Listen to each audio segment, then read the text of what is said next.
ሰላም እንዴት ናችሁ? ውድና የተከበራችሁ የዚህ የቻናል ቤተሰቦች አለው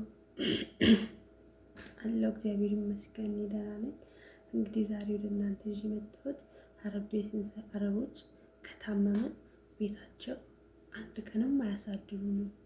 ከታመምን አንድ ቀን አያሳድሩንም ቤታቸው።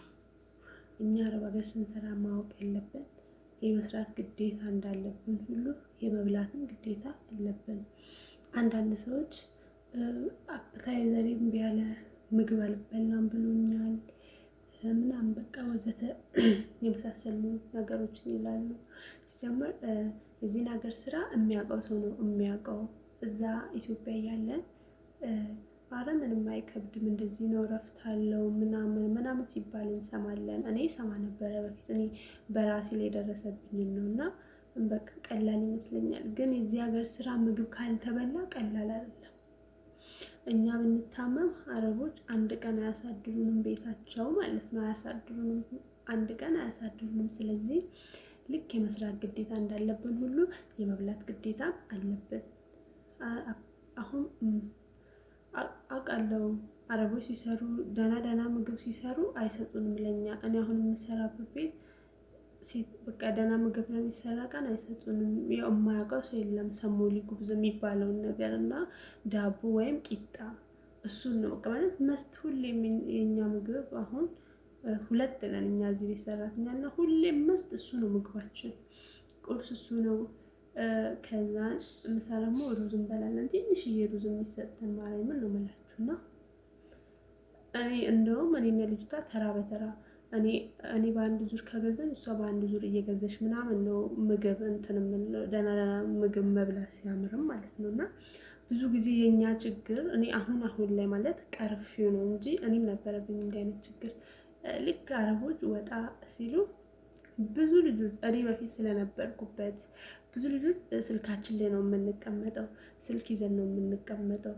እኔ ብዙ ጊዜ ስልክ ይዤ ነው የምቀመጠው። ያችኛዋ ግን ከኔ ጋር የምትሰራው የሌላ ሀገር ዜጋ ናት እና ኩሽና ትገባለች። ልክ እነሱ እንደወጡ ቆንጆ ምግብ እነሱ ሰርቶ የበሉትን አይነት ምግብ ሰርታ ጥም አድርጋ ትበልና ልክ እነሱ ይመጡ የሆነ ፎጣ ነገር ነው የሚዛ ኩሽናው መጠራረግ ምናምን መጥረጊያ ይዘው ነው ወደ ውጭ ትወጣለች። እና ምግብ በደንብ መብላት አለብን። አፕራይዘሪም ብሉኛል ምግብ አይበላልኝም ምናምን ውዴ። እነሱ የሰጡሽን ቢ ግን ልክ እነሱ ከቤት እንደወጡ እንትን ማድረግ የለብሽም። ማርያምን ነው የምልሽ። እኔ ራሴ ላይ የደረሰውን ነው የምናገረው ማርያምን። እና መልእክቴ ምንድነው? ምግብ ብሉ። ይሄ ምግብ ያስጠላኛል፣ ይሄ ምግብ እንዲሆነኛል አትበይ። እኔ ውድ አትበይ፣ እንደዛ ማርያምን አትበይ።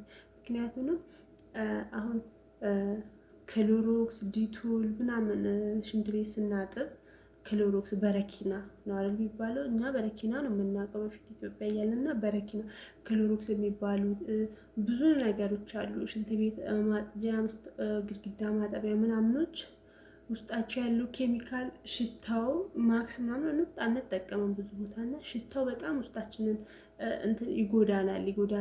በዛን ደግሞ እኛ ጥሩ ፕሮቲን ያለ ምግብ አንጠቀምም እና የሚያውቀው ሰው ያውቀዋል። ቆንጆ ቤት ጥሩ ቤት የገጠመው ሰው ነው እንደዚህ አይነት ነገር የሚጠቀመው። እና ስለዚህ ምግብ በደንብ መብላት አለብሽ። እነሱ ከቤት ወጥተው ሲሉ ቆንጆ ምግብ ሰርተሽ መብላት አለብሽ። ስልክሽ ላይ አትጣጂ የኔ ውድ። ምንም እስክሮን ከማድረግ ውጭ የሚጠቅም ነገር የለም። ማለት ውስጣችን እኛ ጥሩ ነገር እንትን አንልም። እና ምግብ በደንብ መብላት ነው። የዚህ ሀገር ስራ ምግብ ካልተበላ ማርያምን አይገፋም። ከባድ ነው፣ በጣም ከባድ ነው፣ አይገፋም። እና ምግብ በደንብ ብሉ። እኛ ብንታመም እንኳን ወደ ሀገራችን ሊሸኙን ሲሉ እንኳን ድንገት ሻንጣ እንኳን ይዘሽ መተሽ ከሆነ የሚሸኙት በሌላ ልብስ ነው። ማርያምን በጣም ባለጌዎች ናቸው። እና የኔ ውድ ምግብ በደንብ ብይ። አንቺ እዚህ ሀገር የመስራት ግዴታ እንዳለብሽ ሁሉ የመብላትም ግዴታ አለብሽ። በደንብ ብይ። ምግብ አትናቂ። እንደዚህ ነው አትበይ የኔ ውድ። በደንብ ብይ። ከዛ ስትበይ ነው አንቺም ስራ የምትሰሪው። ምክንያቱም አንቺ ትናንት ከሀገርሽ ስትመጪ ሜዲካል በጣም ብዙ ምርመራ ተመርምረሽ ነው የመጣሽው። ጤናማ መሆንሽ ተረጋግጦ ነው እነሱ ወደ ቤታቸው ያስገቡሽ። ከዛም አልፎ ደግሞ ቤቷ መተሽ ሁሉ ድጋሚ አስመርምራሽ ጤናማ መሆንሽን ስታውቅ ነው እንትን ማለት የጀመረችው። አንቺ ደግሞ ስለዚህ የኔ ውድ በደንብ መብላት፣ ራስሽን መጠበቅ፣ ወተትም ቢሆን መጠጣት ማለት በቃ ራስሽን ላለመጉዳት። ብዙ ቤት ምግብ የለም። ብዙ ቤት ማለት ምግብ ኑሮ ሁሉ እኔ ቤት ማርያም ምግብ በጣም ምግብ በሽ ነው። ግን በቃ ሴትዮዋ ከሰጠችት ሌላ ምግብ መንካት አይቻልም። የሚያስጠላው ነገር ይሄንና አንቺ ደግሞ ሴትዮዋሽ ምናምን ስትወጣ ስልክሽ ላይ መተከል የለብሽም። የኔ ውድ ስልክሽ ላይ አትተከይ። ብድግ ብለሽ ሰርተሽ የሆነ ነገር እኔ እኮ ቀረፍኩት። እኔ ላይ ነበረብኝ ችግር ነው የስልክ ችግር ማለት ነው። ልክ እነሱ እንደወጡ ስልኬን ይዤ ቁጭ እምለው ነው። አሁን ግን ቀረፍኩትኝ። ስልኬን ይዤ የምቀመጥበት ሰዓት ላጥ አድርጌ ሰርቼ የሆነ ነገር ወይ አስቀምጥና የሆነ ቦታ ላይ በኋላ እበላለሁ። እነሱ ክፍላቸው ሲገቡ ሳያዩ እበላለሁ። እኔ የቀረፍኩትን ችግር ነው እና ውዶቼ ተጠቀሙበት፣ ይጠቅማቸዋል።